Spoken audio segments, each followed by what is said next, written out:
Muchas gracias a todos por estar aquí. Para mí es un placer estar frente a ustedes, estar en el Festival Eñe y estar hablando con Philippe Sands, que no solo es un amigo que quiero desde hace ya varios años, sino un escritor y un ser humano que respeto y admiro enormemente. Gracias. Thank you. Pleasure. Philippe ha escrito 3 libros, ha escrito muchos libros, pero en particular 3 libros de no ficción extraordinarios: Calle Este-Oeste, Ruta de Escape y La Última Colonia. Vamos a hablar un poco de eso, pero eso es una conversación, no propiamente una entrevista. Entonces quisiera que la conversación partiera hacia lugares imprevistos, como es el caso con nosotros dos, aunque no haya alcohol de por medio. Philippe, welcome. It's wonderful to talk to you again. Bienvenido. Can I jumpstart the conversation Puedo empezar la in this way? conversación You've de esta written manera. Has 3 extraordinary books. escrito 3 libros extraordinarios de no ficción. Son investigaciones factuales, investigaciones sobre el pasado.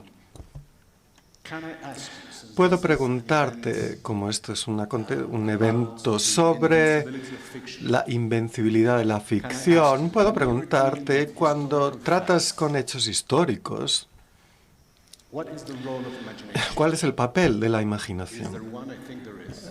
Si lo hay, que creo que lo hay, ¿cuál es exactamente para ti? Just to let you know, Bueno, para que sepáis, we know each other very well. nos conocemos muy bien, pero no hemos preparado nada. Así que me siento aquí pensando, vale, vamos a ver con qué empieza. Y hemos tenido muchas conversaciones en los últimos años, Caught completely by surprise. así que no me pilla completamente por sorpresa. Su campo, sin duda. Y tú has tratado la ficción y la no ficción, sobre todo en tu libro más reciente, tu relación con tu amigo. I think I put it Creo que lo plantearía de la siguiente manera. Incluso con la no ficción, when you live through a particular moment, cuando vives un momento you particular have to describe y it. tienes que describirlo, The words that you las palabras que eliges, must not, in my view, a mi modo de ver, no deben imponer tu visión sobre el lector. I get this actually from my other job. Esto pues lo aprendo de mi otro trabajo como abogado en los tribunales, y una de las leyes de oro ha sido que nunca A judge what they le cuentas a un juez lo que tienen que decidir. Y la persona que lo explicó de la mejor manera, me lo explicó cuando se lo mencioné, fue el escritor John le Carré, que es, por casualidad, mi vecino en Londres de hace 20 años. Y dijo lo mismo: cuando escribes ficción, the brain of the reader el cerebro del lector es inteligente, and is trying to understand está intentando comprender the writer lo que doing in terms of hace el escritor en términos del sendero they are que ella, él o ellos and he said it's exactly the same. están emprendiendo. Y lo mismo con un juez. No debes. Es lo mismo con un juez. No debes decirle al lector lo que tiene que hacer. Lo mismo que en un tribunal, cuando Speak or you write. eliges determinadas palabras para escribir o hablar, son para crear un espacio en cuyo seno el juez, la jueza o el lector, la lectora entran en su propio espacio para ver cómo reaccionan a lo que tú dices.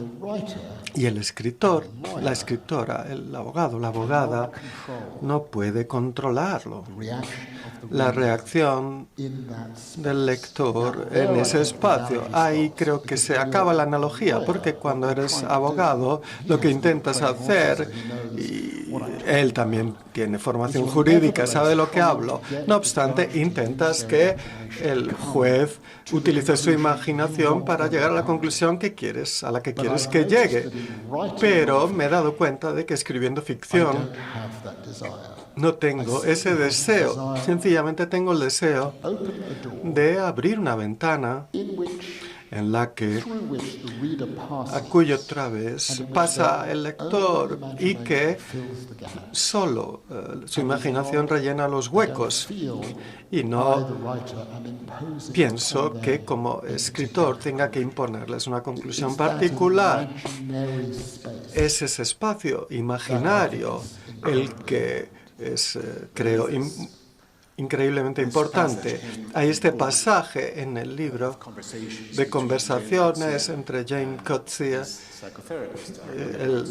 y Robert Coates, la psicoterapeuta, y en el libro Coetzee dices que plantea la idea de que al final todas las narraciones sobre el pasado y en particular las autobiografías en cierto modo podrían considerarse ficción.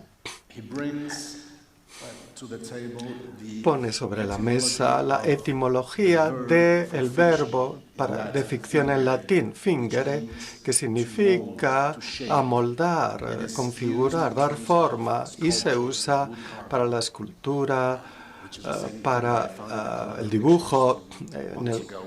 Miré el diccionario hace meses, hemos hablado de esto, esta idea de que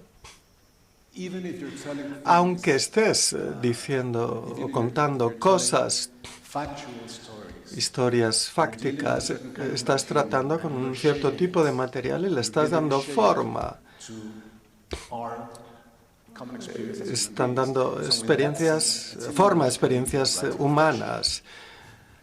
Y etimológicamente estás escribiendo ficción.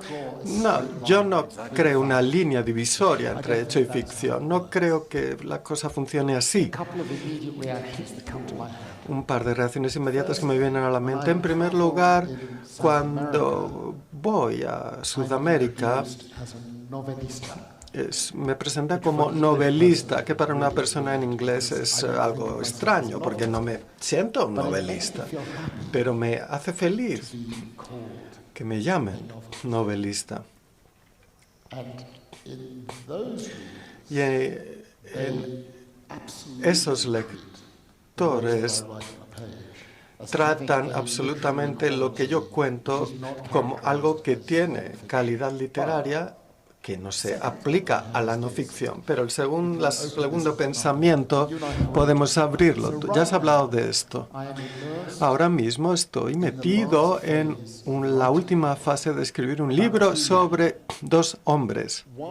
Uno se llama Augusto Pinochet y el otro se llama Walter Hauff.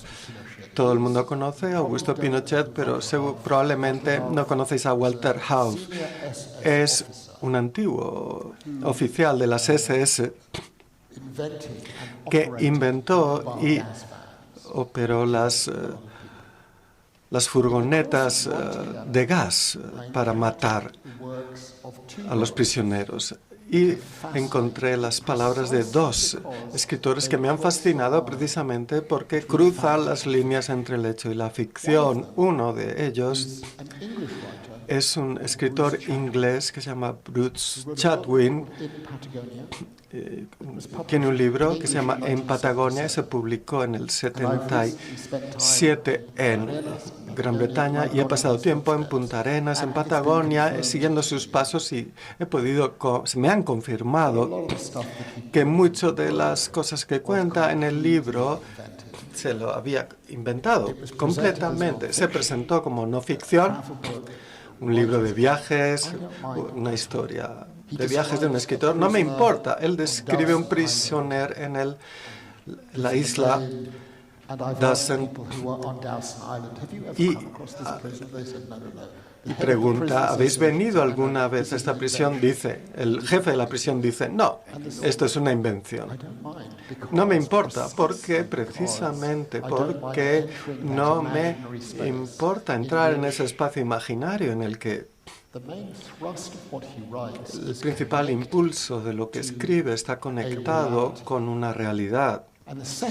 Y un segundo escritor que pretende escribir ficción Y le conocéis, tú le has conocido, ha vivido aquí, Roberto Bolaño vivió aquí. Y Chatwin tiene un capítulo dedicado a Otto Raff y Bolaño tiene 2 libros en los que Walter Hauf aparece como un carácter ficcionado en Chile y en América. Lo que me parece increíble es que esas novelas, la caracterización de Walter Rauf, Mr. Rave en Nights in Chile, Noches en Chile, acierta completamente, incluso su descripción física de la persona, con un traje color claro y un sombrero pues, estiloso, aparece en un periódico en 1933. Lo que me interesa tanto de ese relato ficcionado es que ha creado un mito en Chile de que Walter Raff trabajó con Augusto Pinochet. E incluso los taxistas en Santiago te cuentan que, claro, trabajó para Pinochet, pero se basan justamente en los relatos ficcionados de Bolaño. Así que no hay una línea clara entre ambos y ninguno de los 2 escritores son, pues, no me importa que lo hagan. No sé si eso te importe a ti, no me parece, ¿no? Bueno, me pregunto sobre eso en todo momento. Recuerdo una línea, un pasaje de John McPhee, un gran periodista y escritor de ficción, dijo una vez que los escritores de no ficción que se inventan las cosas están haciendo autostop con la fuerza de los que no tienen nada, en el sentido de que cuando escribes entras en un contrato con el lector y el objetivo último de ese contrato consiste en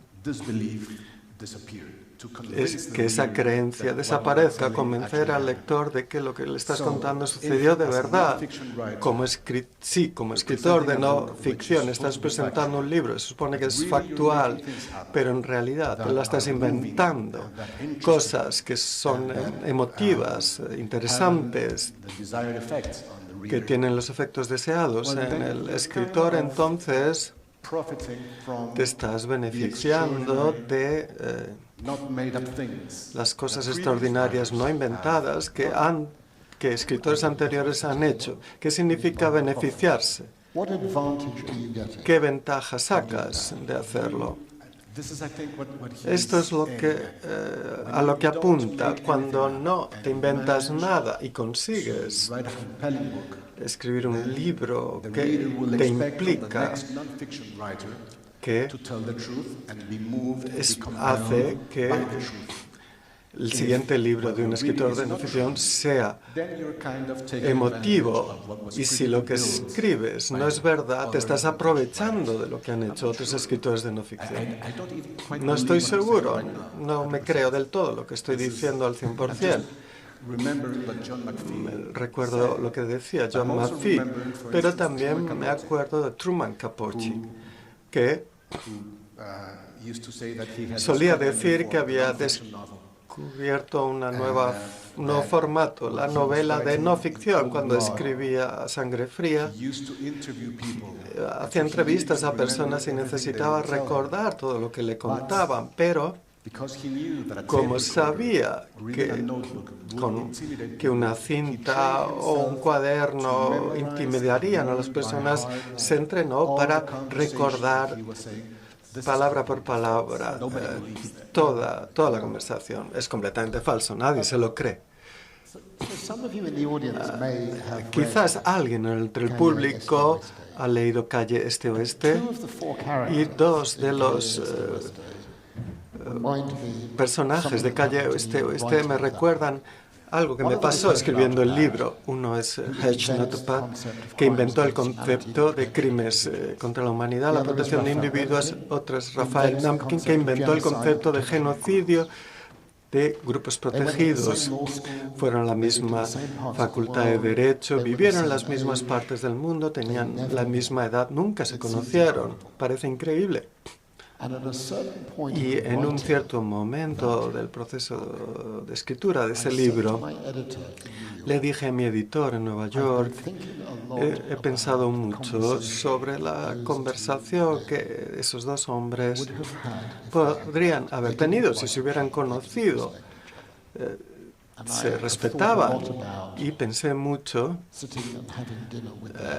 estar sentados en una cena con ellos y tener una conversación, y le dije a mi editor, voy a escribir un capítulo que imagina la conversación. Y se enfadó mucho. Ella se enfadó mucho, mucho. Me gritó al teléfono. Es una persona que realmente te puede dar bastante miedo. Y me dijo, no puedes hacerlo. ¿Por qué no puedo? Porque en el momento en que introduzcas algo en tus textos que es manifiestamente ficcionalizado, el lector ya no sabrá. Estoy de acuerdo, estás contaminando quizás el resto del libro. No, pensaba que no estabas de acuerdo con eso. Estás cambiando de postura. Estabas de acuerdo, parecía. Bueno, presenta tu caso. Parecía que estabas de acuerdo.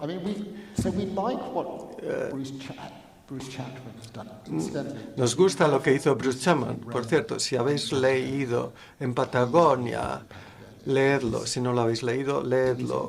Es increíble. Y preguntaos la pregunta mientras lo leéis. ¿Es realmente importante si lo que estoy leyendo pasó de veras o no? Y terminé pensando que no importa. Y pensé que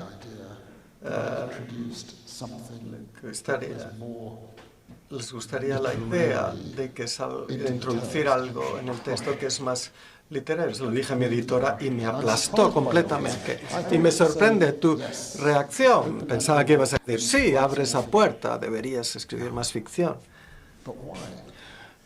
No, pero ¿por qué? Pienso que el lugar desde el que lees es importante para mí. Hablábamos antes del contrato que estableces con el lector. Cuando presentas una obra como ficción, te sacas o te consigues un grado de libertad que no siempre tienes. Cuando presentas un libro como algo de no ficción, los lectores serios entenderán que hay un grado de imaginación, de interpretación de la realidad que vas a usar. Cosas que necesariamente no tienen que ser inventadas, porque de lo contrario todo el libro pues está en un terreno movedizo y quizás la fe del lector se puede perder, no sé. Es complicado, hay que recordar, y esto es algo que no termina de fascinarme, que tu tradición de la lengua inglesa en el género novelístico empezó con un libro que se presentaba como algo que no era. Robinson Crusoe, de Daniel Defoe, no se publicó como una novela, se presentó al mundo como una historia verdadera de un viaje. Daniel Defoe borró su nombre de la cubierta y el libro aparecía firmado, escrito en primera persona por Robinson Crusoe, como si fuera real, y tuvo problemas. Se descubrió, le acusaron de escribir un libro pretendiendo ser otra persona, e incluso escribió un prefacio para el siguiente volumen firmando como Robinson Crusoe y diciendo, algunas personas han dicho, yo no soy el autor de este libro. Mienten, soy el verdadero autor. Y ahí queda. En la tradición española hay un libro, Lazarillo de Tormes, de 1544, que también se as a real document, as a letter. apareció ante el mundo como un verdadero documento, no como una novela, como un texto, ni como un romance. Se presentó al mundo como una carta verdadera de un escritor. Sí que hay que preguntarse las implicaciones que eso tiene.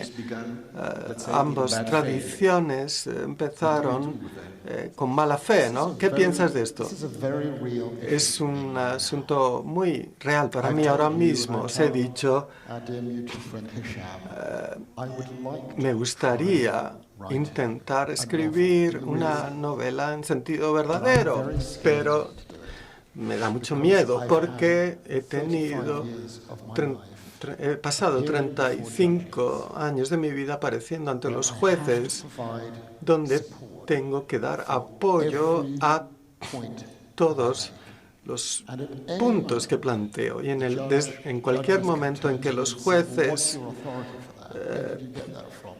dice, enséñeme los documentos, las pruebas, ¿de dónde saca eso? ¿De dónde viene?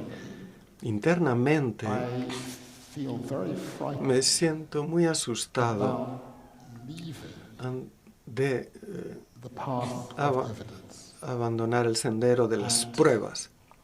That's the context. Y ese es el contexto que explica el proyecto que no puedo sacar de mi cabeza. Again, those of you who've De read nuevo, quienes habéis leído Calle Este Oeste, sabéis que hay un personaje femenino muy notable, Elsie Telly, que es la misionaria cristiana evangélica que salvó la vida de mi madre y and to whom I owe my existence. a la que le debo mi existencia. Literalmente viajó a Viena, recogió a una niña de un año, Going to pick up two. iba One of the girls, a recoger a dos niñas.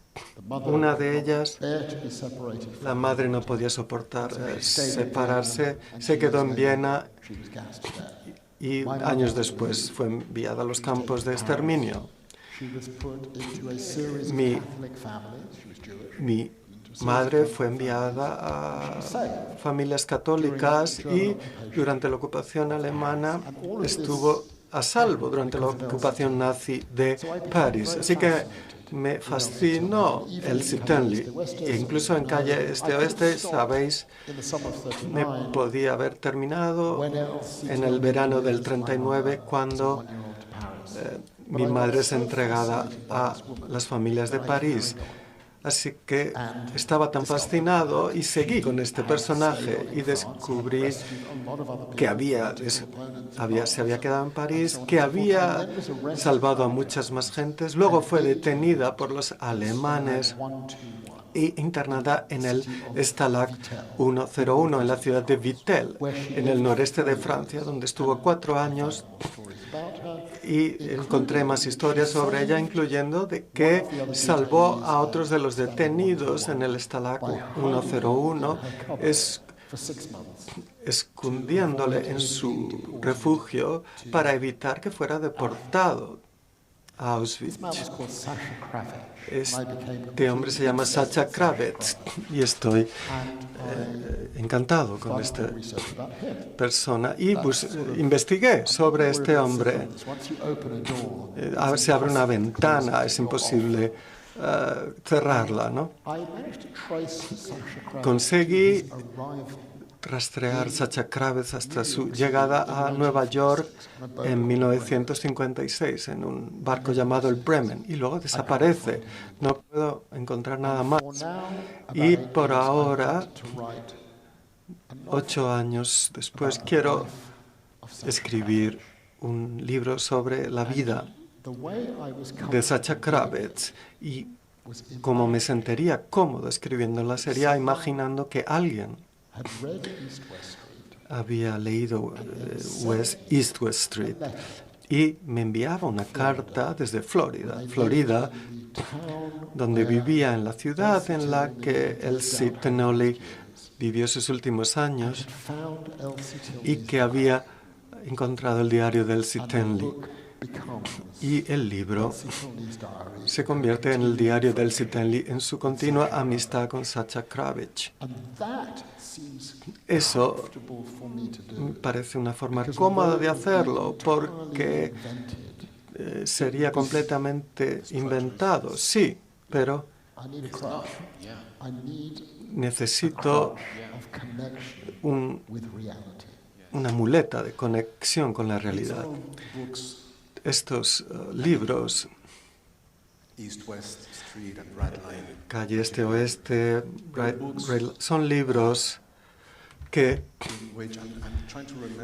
estoy intentando recordar una escena en Calle Este-Oeste en la que un personaje te dice sobre algo que estás discutiendo. Dice, bueno, eso pertenece al pasado, no es importante. Dice, es el pasado, no es importante. Mi abuelo es importante en francés. No es importante en francés. Una empresa general en la que estás metido es lo contrario, precisamente, crear un espacio en el que continuamos recordando cosas que algunos quieren que olvidemos. ¿Esto parte de las razones por las que escribes? Para abrir un espacio a la memoria. Bueno, mi mundo, la vida que he llevado durante 35 años es trabajar con gobiernos en disputas internacionales y muy a menudo los casos versaban sobre temas que algunos de los gobiernos en la disputa pues querían que se mantuvieran en silencio. Y no me gustaba hasta hace poco que en muchos aspectos un país es como una familia. Todo el mundo aquí tiene una familia. Todo el mundo en las familias tiene secretos. Todo el mundo tiene un miembro que quiere que algo permanezca oculto, que no se hable. Y creo que lo que he terminado comprendiendo respecto a por qué escribo es que los secretos nunca desaparecen en realidad. En esto me ha influido mucho la escritura de dos psicoanalistas húngaros, Nicholas Abraham y Maria Torok, que desarrollaron una teoría en el psicoanálisis que llamaban la cripta. Y tenían una serie de pacientes que estaban traumatizados por algo que había pasado hace mucho tiempo. Un ejemplo. Tenían un paciente que todos los días se sentaba a la mesa con un montón de piedras y durante todo el día cogía una piedra, la movía al otro lado, una a una. Y cuando el montón había cambiado, paraba y volvía a hacer el montón en sentido inverso, uno a uno, durante días y meses, y semanas y meses y años. Y no sabía por qué lo hacía. Entonces entró en tratamiento con estos psicoanalistas y en los años de conversación surgió que tenía un abuelo que había sido enviado a un campo de concentración en los años 40 y que había pasado años y años, no con piedras o guijarros, sino grandes rocas, moviéndolas de un lado a otro. Dijo a Torok y Abraham, mi abuelo nunca me contó esto, no sabía que esto había pasado. Y de este paciente y de muchos otros desarrollaron una tesis de que lo que sucede es algo parecido a lo siguiente. Algo terrible ha sucedido a una generación, o a una persona en una generación, deciden que van a cerrarlo en una cripta, cerrar la puerta, tirar la llave and the story will be gone forever. y la historia desaparecerá para siempre, pero no es así. The story skips La the historia pasa a la siguiente generación de los hijos y luego surge en la generación de los nietos, and informs the en meaning formas of the grandchildren. But que it se will imponen never a la disappear. vida de los nietos. What they Nunca were not able to desaparece. explain. Lo que no fueron capaces de explicar Many patient accounts a través de muchas historias de pacientes es cómo esa forma de comunicación sucede. but they were absolutely convinced Pero estaban that we convencidos there are absolutamente things we de que hay inherit not cosas from que our parents, heredamos no de nuestros padres, sino de nuestros abuelos, and that they inform y our que being. informan nuestro ser y lo que hacemos. Y hasta tal punto esto es así que también sucede con los países. This comes up Los in my latest book, The Last errores en la última colonia, en el último libro, life of any surge country.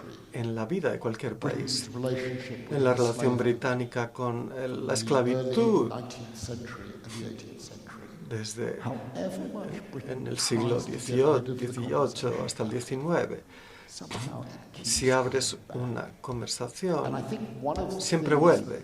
I Una de las cosas que me gusta hacer como escritor, pero tú también lo haces en tu último libro, El I forget the cineasta, title in English. eh, Retrospective. Retrospective. You do the same thing.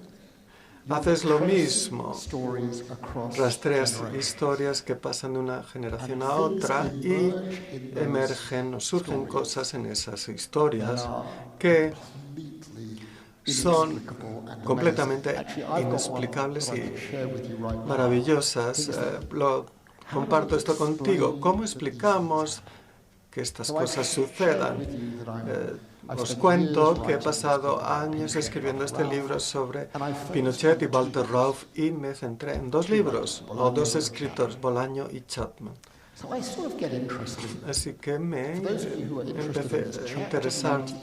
one of the things I love about Una de las Chapman's cosas que book me is gustan de it's Chatwin full of small es que chapters. I love hace capítulos pequeños, me encanta. Chapter Las cosas se 95, mueven. which is the penultimate El chapter, capítulo begins, "There is a man in 95 empieza con un hombre en Ponte Arenas que ve a soldados alemanes y piensa en el mar. Es Walter Rauff.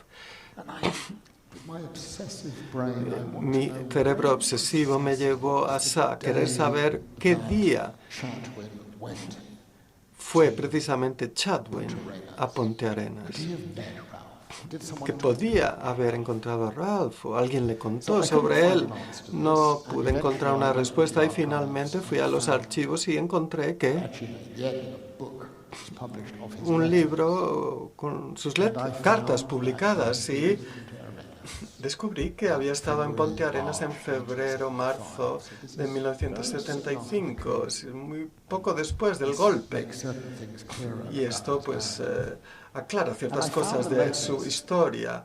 So Y encontré que las cartas eran tan atractivas, así que no podía dejar de leer. A veces sucede, encuentras un trozo de información y dejas de leerlo, pero las cartas tienen tanta vida y tan interesantes, así que no puedes parar, página tras páginas, todo en 1975, y yo y escribe en 1976 a un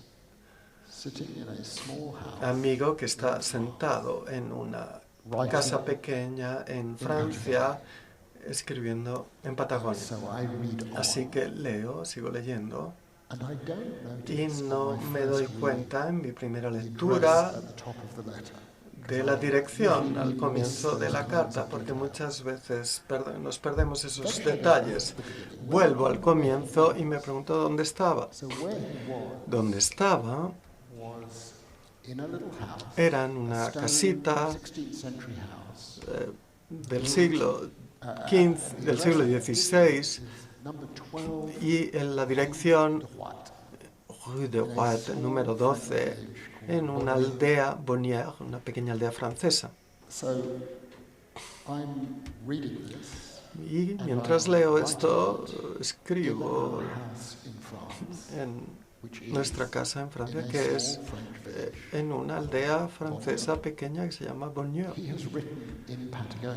Él escribió en Patagonia a decenas de miles de kilómetros, a miles de kilómetros de donde yo estoy escribiendo mi libro sobre él estando en Ponte Arenas. ¿Cómo nos explicamos eso? Me fascina estas cosas. Tengo muchas discusiones con mi mujer, que es medio española, por cierto. Hay una conexión. Mi suegra es de Madrid, así que me siento muy a gusto en casa, en esta ciudad fantástica y en este lugar. Y hablo mucho sobre Abraham y pienso que las maneras de comunicación que informan ese punto de conexión que surge, pero mi mujer, que es tan pragmática, dice, eso son chorradas, no, esto no tiene ningún sentido. ¿Qué piensas? No, estoy contigo. ¿Por qué estás conmigo? ¿Por qué nos explicamos? ¿Cómo nos explicamos esto? Creo hay narraciones, hay series de acontecimientos que no vemos porque no hemos creado una narrativa, pero que están ahí. Pasé 6 meses hace poco viviendo en Berna, en 2017. Encontramos un apartamento en el tercer piso de una casa vieja en la periferia de Berna. Yo y mi familia pensamos que íbamos a alquilarla y luego buscar algo más céntrico. Pero pasaban los días, pues desarrollamos una amistad con los propietarios del apartamento. Era una mujer muy culta, educada en Uruguay porque era hija de diplomáticos, aunque era suiza. Y por varias razones me fascinó la historia del comunismo soviético. Estaba intentando escribir pequeñas cosas para mí sobre ello y al mismo tiempo tener conversaciones con esta mujer que, como hija de diplomático, había conocido a Evita Perón en Buenos Aires y un montón más de cosas. Y en un momento dado me invitó a tomar un café y descubrió que tenía pues, documentos muy interesantes, invitaciones firmadas por tal cual, por Perón, el presidente brasileño, y me vio que me fascinaban tanto esas cosas que se dio cuenta de que, ¿sabes? Me dijo, ¿quién está en el mismo espacio que estás ocupando ahora? No en el mismo apartamento, porque en aquel momento, en los años 60, no era un apartamento, sino el mismo espacio, la cama que esa mujer, él ocupaba el mismo espacio en el que estaba tu cama. Y dijo, es Svetlana Aluyeva, la hija de Stalin. Así que yo estaba ocupando el mismo espacio del universo, pensando pues, muy fuertemente sobre el comunismo en ese momento. ¿Cómo te lo explicas? Esto me devuelve a donde empezó nuestra conversación, el espacio literario de la imaginación. Tomas dos hechos, cosas que pasaron de veras. Sands escribe sobre Chatwin escribe en Patagonia, y ambas cosas suceden en la misma calle. Eso es lo que abre la imaginación del lector, y esa es la conexión entre la ficción y la no ficción. ¿Por qué?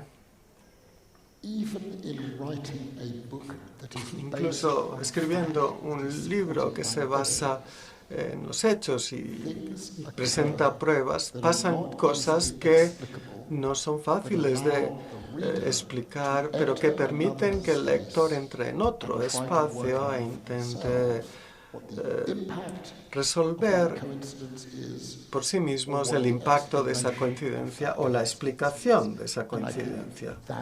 Y pienso que eso es el espacio fascinante para el lector. Bueno, estamos quedando sin tiempo. Oh, de veras, sí tenemos que terminar en 2 minutos. Así que vamos a terminar nuestra conversación, por desgracia.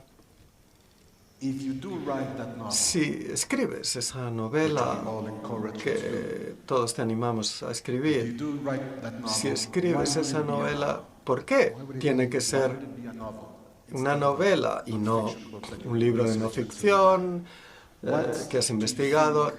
¿Qué te hace pensar que las herramientas, el lenguaje de la ficción te van a permitir llegar a algo que no podrías de otra manera? Es una pregunta difícil. Quiero estar libre de las cadenas de las pruebas. Es un peso, es un fardo. Tú y otras personas que escriben novelas, no creo que tengáis que estar 8 y 9 años haciendo entrevistas a Baltasar Garzón 3 veces, grabarlo, transcribirlo, luego ver las incoherencias, volver, ver si esto pasó de veras o no. Y hay algo increíblemente atractivo, dejar desprenderse de todo eso y sencillamente inventárselo. Pero tengo miedo. Este es el momento para contarte que ha habido una reciente evolución sobre la escritura de la novela. Hace 3 semanas he estado pensando durante muchas cosas. Mi mujer me decía, bueno, escríbela, ya está. Pero no he escrito una sola palabra, sé lo que quiero escribir, pero hace 3 semanas recibí un correo electrónico de un profesor de Derecho en Utah, Brigham University, que es una universidad mormona, que escribe, me dijo: querido Mr. Sands, he leído su libro Calle Este Oeste y me ha parecido que la historia sobre Elsie Tully es completamente fascinante y en particular me he obsesionado con Sacha Krabitz. Yo no conocía a esta persona y así que he pasado los últimos 5 años y medio buscando a Sacha Krabitz. Por favor, le mando en adjunto los resultados de mi investigación. Cientos de páginas de documentos. Pero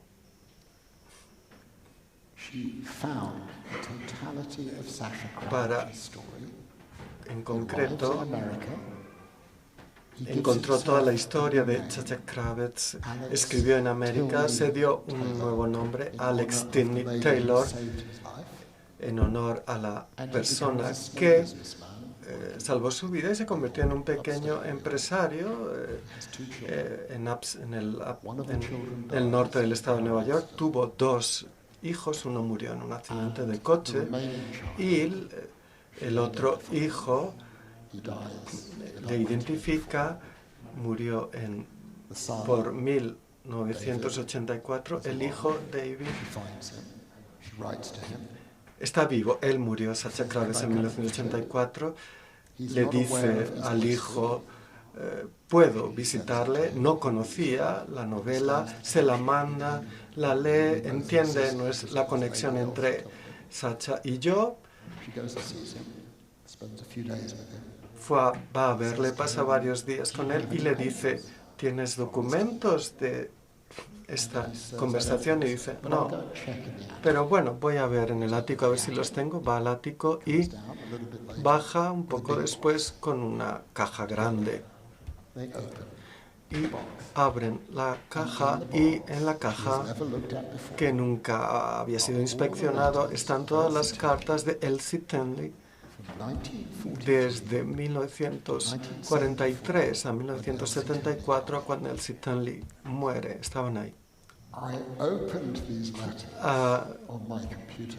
Abrí esas cartas en mi ordenador una noche hace 2 semanas y no podía parar de leer. Y en un momento dado mi mujer llegó y yo estaba llorando porque toda su vida y las relaciones de Sacha Kravitz, su vida, estaba ahí en la pantalla delante de mí.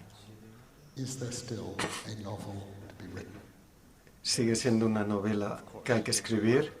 Sí, hay que hacerlo. Ponte a trabajar ya. ¿Y qué dirección debería tomar? No te voy a contar, no te voy a decir esto. ¿Eres novelista? Voy buscando de mis amigos novelistas y les pregunto a todos lo mismo. Es una lista fantástica de personas. Juan Gabriel Vázquez, Alice Smith, que quiere que la escriba, Ian Rankin, que quiere que la escriba, y les digo, ayudadme. No, tienes que decidirlo tú. Es una muy buena manera de terminar. Escribe la novela.